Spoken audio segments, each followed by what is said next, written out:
당짓는 것과 분열함과 이단과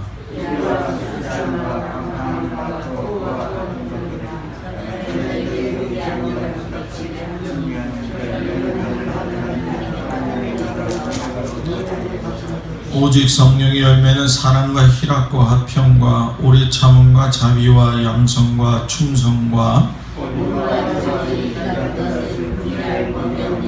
그리스도 예수의 사람들은 육체와 함께 그 정욕과 탐심을 십자가에 못 박았느니라.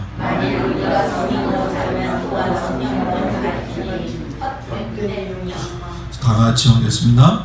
헛된 영광을 구하여 서로 노엽게 하거나 서로 투기하지 말지니라. 아멘. 기도합니다. 하나님, 오늘도 함께하여 주셔서 하나님의 말씀을 들을 때에 깊이 있는 하나님의 뜻을 알게 하시고 아버지 시대에 맞는 믿음의 삶들을 잘 감당할 수 있도록 인도하여 주옵소서. 예수님의 이름으로 기도드렸습니다. 아멘. 오늘은 성령의 열매를 맺는 삶이라는 제목을 가지고 같이 은혜를 나누겠습니다. 우리가 삼위일체를 다룰 적에 성부 하나님, 성자 예수님, 그리고 성령님을 이야기하는데, 우리가 하나님은 영이시다. 그리고 영이신 하나님이 육체로 오신 분이 바로 예수님이시죠. 근데 맨 마지막 이 성령에 대한 부분을 어떤 경우에 하나님을 좀 분리해 가지고선 생각하는 경향이 있습니다. 이 얘기는 뭐냐면 하나님이 성령님이시고 성령님이 하나님이신데 영에 대해서 잘 모를 경우에 나타나는 현상 중에 하나가 뭐냐면 성령을 자꾸 인간의 지식 그리고 학문적인 것으로만 규정을 하려고 할 때가 많이 있다라는 거예요. 근데 사람이 아무리 노력을 하고 머리가 뛰어나다 할지라도 성령에 대한 부분만큼은, 하나님에 대한 부분만큼은 이해될 수가 없고 이해되지가 않는 것이 사실입니다. 그렇기 때문에 이해되지 않는 이유 중에 우리가 그 깊이 있는 이유를 알아야 되는데 하나가 무엇이냐면은 인간들이 가지고 있는 이 제한된 생각이라는 거예요. 아무리 사람이 오래 살고 경험이 있고 뛰어난 판단력이 있다 할지라도 우주 만물을 지으신 하나님의 뜻을 알 수가 없는 거죠. 그리고 인간이 가지고 있는 이 언어도 제한되어져 있기 때문에 아무리 인간이 쓸 수 있는 고급 단어를 쓰고 머리에 총명함이 있는 단어를 쓴다 할지라도 성령에 대해서, 우리 하나님에 대해서 규정하기가 어렵다라는 겁니다. 그러다 보니까는 이 영적인 문제는 영으로 풀어야 되는데 곡해되어져 가지고서는 은사자들에 의해서 영적인 부분이 잘못 가르쳐지는 경우도 있고, 그 잘못 가르쳐진 걸로 인해 가지고서는 실제적으로 신앙생활에 많은 오해들과 그리고 신비주의나 이단주의에 빠지는 경우가 많이 있습니다. 그래서 우리가 쉽게 생각을 하게 되면은 이런 겁니다. 하나님은 우리의 삶을 인도하시고 예수님은 우리의 죄를 구원하셨다고 한다면 성령님은 우리가 예수님을 믿고 난 이후에 살 수 있는 힘을 주신다는 거죠. 성령이라고 하는 걸 구약에서는 루하라고 이야기하고 신약에서는 큐누마라고 이렇게 얘기를 하는데, 그 자체의 원뜻을 보게 되면 생기입니다. 생기고 호흡이고 바람이고 입김이에요. 그래서 우리가 성경의 창세기를 보게 되면 하나님의 생기가 육체인 아담에게 들어갔을 적에 생명이 되었다 이렇게 얘기를 하고 있고요. 그리고 바람처럼 마가의 다락방의 근처에 120명의 사람들이 모여있을 적에도 하나님께서 뭐예요? 성령을 보내셨을 적에 바람처럼 나타나시는 것을 우리가 보게 되죠.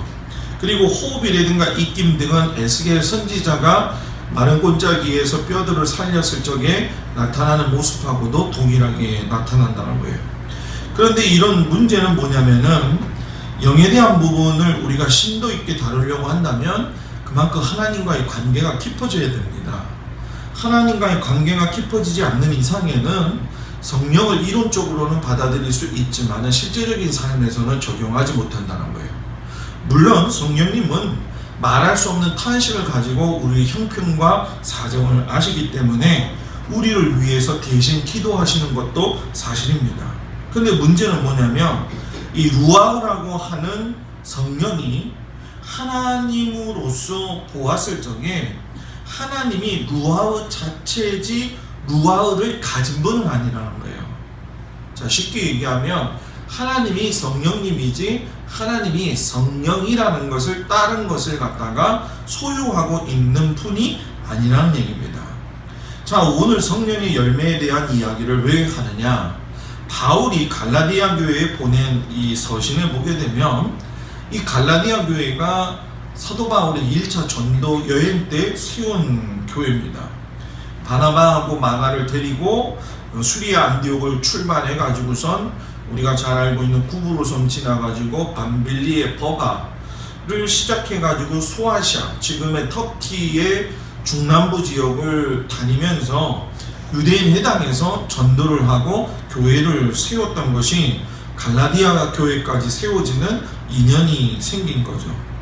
근데 버가로부터 비시디아 안디옥을 갈 때에도 문제가 생긴 게 뭐냐면은 유대인의 회당에서 복음을 전하는데 문제는 율법하고 부딪히게 되니까 유대인들이 계속적으로 기독교인들이죠. 초기 기독교인들을 갖다가 억압하고 그리고 계속적으로 괴롭힘을 했다라는 거예요. 유대인들을 시기하고 유대인들이 가지고 있는 반대가 너무나도 크니까 쫓겨나게 되는데 그래서 이고니언이라고 해서 지금 이제 터키의 꼬냐라고 하는 중부 지역에까지 이제 자리를 옮기게 됩니다. 그때 이고니언에 가가지고서는 이방인들 중에 유대인들 말고 이방인들 가운데 예수를 믿게 하는 역사가 많이 일어났어요. 그래서 유대인으로서의 개종이 일어났는데 문제는 뭐냐면 이때도 이방인이 개종되어지는 것 자체를 유대인들이 싫어했기 때문에 선동해가지고서는 하나님의 복음이 전파되지 못하도록 한 거죠. 그때 바울이 또다시 옮겨가지고 루스드라라고 하는 곳에 갔는데 루스드라에 가가지고 선천적으로 태어날 때부터 안전뱅이였던 사람을 고쳐요.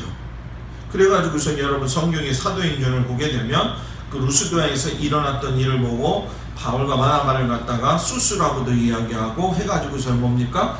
어떤 신으로서 떠받드는 일들이 일어나게 된 거죠. 그걸 갖다가 만류를 하고 아마 지금처럼 그런 일들이 일어난다고 한다면은 아마 그걸 이용했을 수도 있겠죠. 또 실질적으로 지금도 그렇게 이용하고 있는 사람들이 많아요. 그런데 성령의 사람, 성령의 열매가 가지고 있는 특징이 뭐냐? 신앙이 깊어지면 깊어질수록 박해가 박혀질수록 여러분 뭡니까? 더 겸손해지고 더 낮아지고 전심전력을 다해서 하나님 앞에 무릎을 꿇는다라는 얘기예요. 교만한 사람은 절대로 하나님의 말씀을 깨달을 수가 없습니다. 내 마음이 죽어지고 내 행동이 죽어지고 내 삶에서 하나님을 높여드릴 적에 하나님이 하시는 말씀과 하나님의 위로를 받을 수가 있다는 거예요. 예수님도 살아계실 적에 얼마나 많은 핍박을 받으셨어요. 그때도 예수님을 잡으러 다닌 사람들에 의해서 여러분 어떻게 했습니까? 사도 바울도 그 일에 동참을 했지만은 하나님께서 그런 바울을 갖다가 들어 써가지고 이방인들을 개종시킬 적에 오늘처럼 특별히 이러한 성령의 열매에 대해서 이야기할 적에는 분명히 뭔가 우리에게 요구하시는 게 있다는 거예요.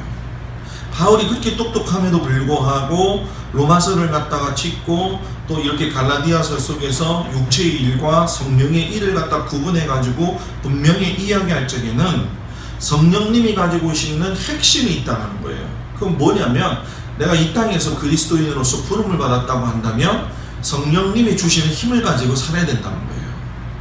그냥 세상에서 묻혀서 사는 게 아니라 우리가 성령의 힘을 받고 성령의 임재하심을 받고 살 적에 우리의 삶에서는 뭐예요? 성령의 열매가 드러난다는 거예요.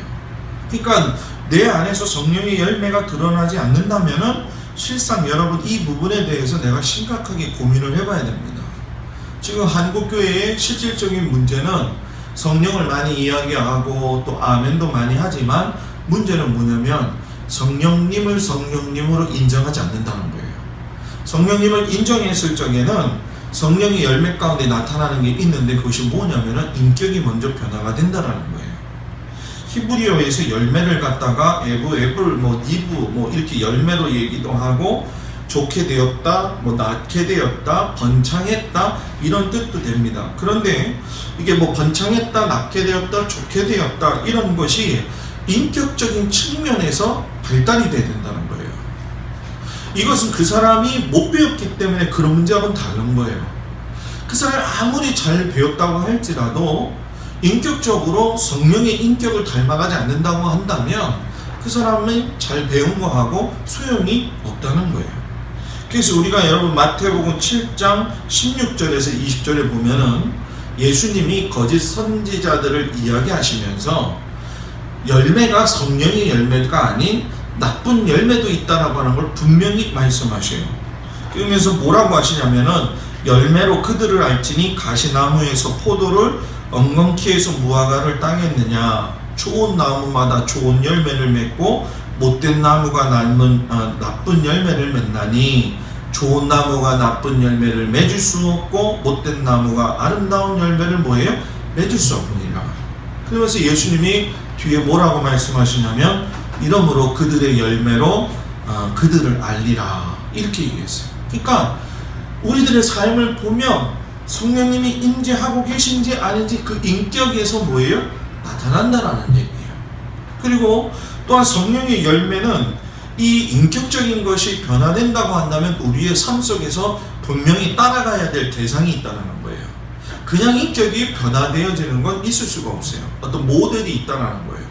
최고의 모델은 바로 하나님이고 그 다음에 모델은 예수님이고 그 다음에 모델은 바로 우리 세상 가운데 있는 서로에게 모범이 되어야 된다는 거죠. 자, 이거를 좀 다른 말로 좀 고품격으로 이야기한다면은 신의 성품, 하나님의 성품을 닮아갈 적에 성령의 열매를 맞을 수가 있다는 거예요.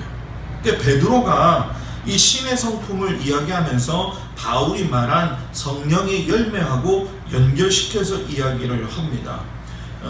베드로가 이야기한 내용 중에서 보게 되면은 이런 이야기를 해요. 그 보배롭고 지극히 큰 약속을 우리에게 주사 이 약속으로 말미암아 너희로 정욕을 인하여 세상에서 썩어질 것을 피하여 신의 성품에 참여하는 자가 되라. 세상에서 썩어질 것을 피해서 신의 성품에 참여하는 자가 되라. 그러면 그 뒤에 어떤 일이 일어나느냐?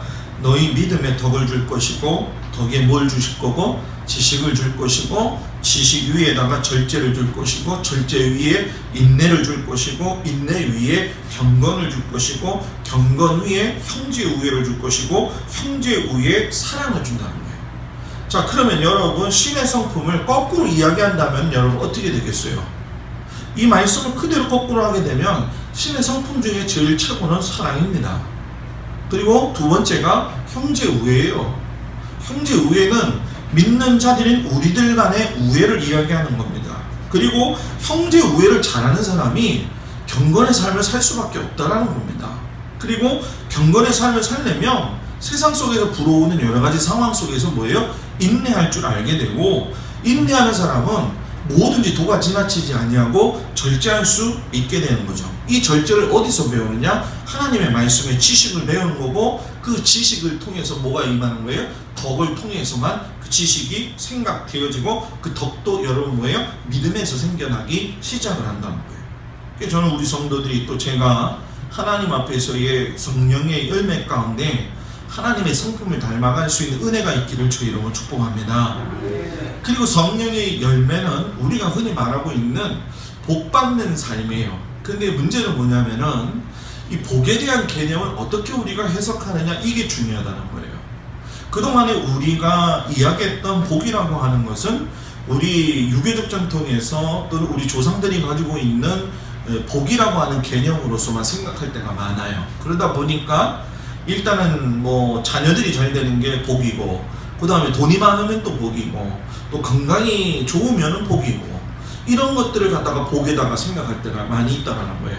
그런데 하나님은 복을 그런 개념으로서 우리에게 이야기하지 않으세요. 그러면 여러분들 가운데서 그런 얘기를 할 거예요. 그럼 목사님 예수를 못하는 게 있습니까? 뭐 그런 복도 못 누릴 거라고 한다면 우리가 굳이 이 살면서 피곤한 세상 가운데에서 예수 믿을 필요가 있겠습니까? 이렇게 이야기할 수 있어요. 그런데 우리가 믿을 수밖에 없는 건 이제 다음 주에 이야기를 하겠지만, 사람이 죄를 지음으로 인해서 이 죄에서 해방될 수 있는 길이 뭐냐면은, 오직 예수가 아니면은 여러분 뭐예요? 해방될 수 있는 길을 주시지 않았어요. 예수가 아니면은 어떤 것도 주님 안에서 해결될 수 있는 것들이 뭐예요? 없다는 거예요. 여러분, 여러분들의 자녀들이, 또 여러분들의 이 가정이, 여러분들의 그 삶에 예수가 있느냐 없느냐가 복이라는 거예요. 물질이 많아도 예수가 없으면 그건 복이 아니라는 거예요. 건강하더라도 예수가 없으면 여러분 뭐예요? 복이 아니라는 거예요. 그래서 여러분, 예수님이 산상수훈의 마태복음 5장에 나와 있지만은 8가지를 갖다가 여러분 뭐예요? 팔복을 이야기하잖아요. 그죠? 심령이 가난한 자, 애통한 자, 온유한 자, 의에 죽이고 목마른 자, 긍휼히 여기는 자, 마음이 청결한 자. 이 8가지의 복을 경험하는 사람, 그 경험이 그 속에서 삶의 환경과 초월되어서라도 간다는 거예요. 이게 우리가 살면서 너무너무 어려워요. 그러나 중요한 건 이 성령의 열매가 이 팔복의 말씀으로 변화되어져서 나온다고 한다는 건 뭐냐? 내 안에 내적인 역사가 있어야 된다는 거예요. 내적인 역사. 이 내적인 역사는 결국 뭘까요? 내 겉모습이 아니라는 거예요. 에베소서 3장 16절에 보면 그 영광의 풍성을 따라 그의 성령으로 말미암아 너희 속사람을 능력으로 강건하게 하시며. 무슨 사람? 속사람. 겉사람이 멀쩡한 게 중요한 게 아니라 뭐가 중요하다는 거예요? 속사람이 중요하다는 거예요. 우리는 겉사람을 보고 그 사람을 판단하려고 할 때가 많이 있어요. 그러나 속을 보고 속이 진득한 사람, 그 사람을 보고선 하나님의 사람이 저렇게 속사람이 좋은 사람이야, 저 사람은 심지가 굵은 사람이야, 이렇게 되어야 될만이 하나님께서 기뻐하시고 사람들이 그 사람을 갖다가 인정하는 겁니다. 결국 이러한 것들은 우리 안에서 빛의 열매로 나타나야 돼요. 그러면 우리가 빛이라고 하니까 목사님 우리가 나갈 때마다 뭐 얼굴에서 빛이 나야 되는 겁니까? 그게 아니에요. 우리가 성령의 열매가 빛으로 드러난다는 얘기는 뭐냐면 에베소서 5장 9절에 그 정답이 나와 있는데 뭐라고 이야기하냐면, 빛의 열매는 모든 착함과 의로움과 진실함에 있다, 이렇게 얘기해요. 빛이 되는 사람, 빛의 성령의 열매를 가지고 있는 사람 착합니다. 독종이 아닙니다. 악하지가 않다는 거예요. 착하고 의롭다는 거예요. 의롭다는 얘기는 불의한 것을 보고서는 그것에 대해서 아니다라고 말할 수 있어야 돼요. 그리고 진실해야 돼요. 처음부터 마지막까지가 한결같아야 되는 사람이 뭐예요? 진실한 거예요. 그냥 뭐 잘못되면 이렇게 후딱 바뀌고 또 이렇게면 후딱 바뀌는 그런 사람이 아니라는 거죠. 그래서 여러분, 이런 빛의 열매들이 자라가게 되면은 결국 성령의 열매는 어떻게 되느냐? 분량으로 나타나요. 분량으로 나타날 적에 여러분 그리스도의 분량이라고 우리가 이야기하는데, 에베소서 4장 13절 15절에 보면 그 분량을 설명을 합니다. 뭐라고 설명을 하면, 우리가 다 하나님의 아들을 믿는 것과 아는 일에 하나가 되어 온전한 사람을 이루어 그리스도의 장성한 분량이 충만한 데까지 이르니, 이는 우리가 이제부터 어린아이가 되지 아니하며 사람의 계술과 간사한 유혹에 빠져 모든 교훈의 풍조에 밀려 요동치 않게 하려 합니다. 오직 사랑 안에서 참된 것을 하여 범사에 그에게까지 자랄지라. 그는 머리니 곧 그리스도시라. 분량이 여러분 뭐예요? 충만한 데까지 이루어야 된다는 거예요. 어린아이가 아니라. 오늘 한국교회 우리가 더 기도해야 될 게 뭐냐면, 분량적으로 본다고 한다면 여러분 장성한 분량의 신앙 몫을 가지고 있어야 됩니다. 그런데 우리들의 심령, 어떻게 보면 여기서 그대로 말씀하신 어떤 세 사람들의 괴술, 간사함, 유혹 등의 또는 시대적 교훈의 풍조에 밀려가 가지고서는 하나님의 말씀을 제대로 인식하지 못해가지고서는 요동친다는 거예요. 요동친다는 건 흔들린다는 거거든요. 하나님의 말씀이 내 중심에 딱 잡혀 있을 적에 이것이 요동치지 아니하는데, 이 요동친다라고 하는 건 결국 분량이 차지 않았다는 거예요. 그래서 이게 아무리 직분이 높다, 아무리 목사라 할지라도 해서 그 사람의 분량이 찬 거는 여러분 뭐예요? 아니라는 거예요. 어느든지 때가 있고 그 때가 상황 속에서 보면 그 사람의 실질적인 모습이 나온다는 거예요.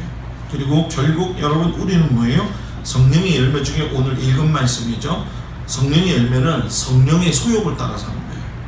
성령의 소욕을 따라 산다는 얘기는 뭐냐면 육신의 소욕과는 반대되는 삶을 살아야 된다는 거예요. 그것이 오늘 우리가 읽은 말씀에 보면 17절에 나와 있죠. 육체의 소욕은 무엇을 거스리고 성령을 거스리고, 성령의 소욕은 무엇을 거스리고 육체를 거스리나니 이 둘이 서로 대적함으로 너희의 원하는 것을 하지 못하게 하려 뭐예요? 함이니라. 육체는 영이 하는 걸 싫어하고 영은 뭐예요? 육체가 하는 걸 싫어하는 거예요. 그러니까 성령님은 지금도 우리가 하나님 앞에서 이 세상에서 살 적에 육체가 자극적이고 원하는 것대로 사는 거를 원치 뭐예요? 않으신다는 거예요. 않으신다는 거예요. 그러니까 성령님은 아까도 제가 처음에 말씀드린 것처럼 여러분 뭡니까? 계속 우리가 그리스도인으로서의 삶을 바르게 살아갈수록 인도하는 중요한 성령님이에요. 성령을 내 마음속에 모시고 산다는 얘기는 결국 여러분 뭡니까? 내 신앙의 집을 잘 짓는다는 얘기예요. 그 예수님이 여러분 뭡니까? 베드로한테도 그런 얘기를 하셨지만은 마태복음 7장 24절에 그러므로 누구든지 나의 이 말을 듣고 행한 자는 그 집을 반석 위에 지은 뭐예요? 지혜로운 사람 같으니. 반석 위에 세운 집, 반석 위에 세운 집. 주님이 다시 오시는 날에 우리의 공력을 시험하신다. 그래서 불러 태워가지고 무엇이 남을 것인가? 집을 착을 줘야 돼요. 돼지 삼형제 이야기 아시죠? 하나는 뭘로 지었어요? 집 부래기로 지었고, 하나는 뭘로 지었어요? 나뭇가지로 짓고, 하나는 뭘로 지었어요? 벽돌로 지었잖아요. 그죠? 부르면 다 날아가 버려요. 그러니까 그 사람의 신앙은 날아오는 바람에 의해서 나타날 수 있다는 거예요. 여러분들한테 거세게 닥쳐오는 모든 어려움들이 있을 적에 그거에 서 있는 모습을 보게 되면 그 서 있는 모습이 신앙이 어떤 모습을 가지고 있는지, 성령이 어떤 동행하심을 갖고 있는지를 깊이 알게 된다는 거예요. 그러니까 우리들의 마음속에서는 여러분 뭡니까? 이러한 집을 지키기 위해서 여러분 뭡니까? 위로부터 경건의 능력과 하나님의 지혜를 가져야 돼요. 경건의 능력. 경건의 디모데후서 3장 5절에 나와있잖아요. 경건의 모양은 있지만 경건의 능력은 뭐예요? 부인하는 자니 이 같은 자들에게서 내가 돌아서라. 여러분 예수님이 생각해보세요. 바울한테도 그랬지만은 예수님의 핵심 내용이 다 그런 거거든요. 바리새인들, 율법학자들 또는 제사장들한테서 너희들 하나님을 잘 섬긴다. 겉모습은 정말 잘 섬긴다는 거예요. 그런데 문제는 뭐냐면 그 모습은 그대로고 삶은 아니라는 거예요. 경건의 모습을 가지고 있으면 경건의 능력이 나타나야 된다. 그러니까 경건의 능력이 나타난다니까 어떤 사람은 뭐 크고 괴이한 일들이 일어나고 신비스러운 일들이 일어난다 이렇게 생각을 하지만은 경건의 모습이 결국 모양이 나타난다는 건 여러분 야고보서 1장 27절에 뭐라고 이야기하냐면 하나님 아버지 앞에서 정결하고 더러움이 없는 경건은 곧 고아와 가부를 그 환난 중에 돌아보고 자기를 지켜 세속에 물들지 아니하는 거다. 경건이 뭐예요? 그러니까요 고아와 가부를 돌보는 거. 남을 뭐예요? 돌볼 줄 아는 사람이 경건하다는 거예요. 그리고 뭐예요? 자기를 지켜서 세속에 뭐예요? 물들지 않으려고 하는 거예요. 그러니까 오늘 우리는 경건을 다른 방향에서만 생각을 한다는 거예요. 여러분들 다른 사람들을 갖다가 환난 중에 돌아볼 수 있는 믿음이 있는 사람 되길 바랍니다. 세속에 물들지 아니하는 사람이 되기를 바랍니다. 이것이 경건의 사람이고 성령의 열매를 가진 사람이라는 거예요. 마지막으로 우리가 깨닫는 것은 성령의 열매는 여러분 언제든지 실족하지 아니하고 선하게 사는 것이다 라는 거예요. 베드로후서 1장 10절에 보면 그러므로 형제들아 더욱 힘써 너희 부르심과 택하심을 굳게 하라. 너희가 이것을 행한 언제든지 실족지 아니하리라. 성령을 받았어요. 여러분 성령 받았어요? 우리 주변에 성령 받은 사람들 많아요? 안 봐서 모르겠어요? 그럼 한번 물어볼게요. 여러분들 신앙생활 하는 사람들 가운데 교회를 갔다가 쉽게 옮기고 교회 사람들과 관계 속에서 어려움을 당할 적에 또는 여러 가지 상황들 속에 꼭 신앙적으로 여러분 실족하는 경우가 있어요. 경건의 열매, 신앙의 열매, 성령의 열매는요 실족하는 그 상황 속에서도 여러분 뭐예요? 실족하지 아니하고 누굴 바라보는 거예요? 하나님을 바라보는 거예요. 하나님. 상황을 보지 말고 우리의 눈이 누구를 보라? 하나님을 바라보라. 우리 이번 주에 이제 다음 주 제가 설교 책임 있는 신앙 생활이라고 하는 제목을 가지고 아브라함에 대한 이야기를 썼는데 아브라함도 사라도 마찬가지예요. 이름에 걸맞는 책임감 있는 신앙이 있어야 되지 않느냐. 오늘 저하고 여러분들이 신앙생활을 많이 했고 믿음의 사람이라고 이야기를 합니다. 그런데 우리가 정말로 살면서 너무나도 흔들리는 건 고사하고 실족해가지고 내가 이제 다 버리겠습니다. 하나님하고 이제 땡입니다. 이제 끝나겠습니다. 하고 버리고 가는 경우도 많이 있고요. 교회에 몸된 그 주님을 사랑하지 못하고 교회를 어떤 건물이나 어떤 운영 측면에서 우리가 볼 때가 많이 있는 것이 사실이라는 거예요. 결국 이 모든 것들은 우리를 바닥나게 만든다는 거예요. 무엇이 바닥나게 만드냐? 영적인 것이 바닥나게 만든다는 거예요. 그래서 저는 제가 우리 교회의 표에도 그런 얘기를 했지만은 로마서 10장 8절에서 10절에 보면 제가 제일 좋아하는 말씀이죠. 피차 사랑의 빛 외에는 아무에게도 아무 빛도 뭐예요?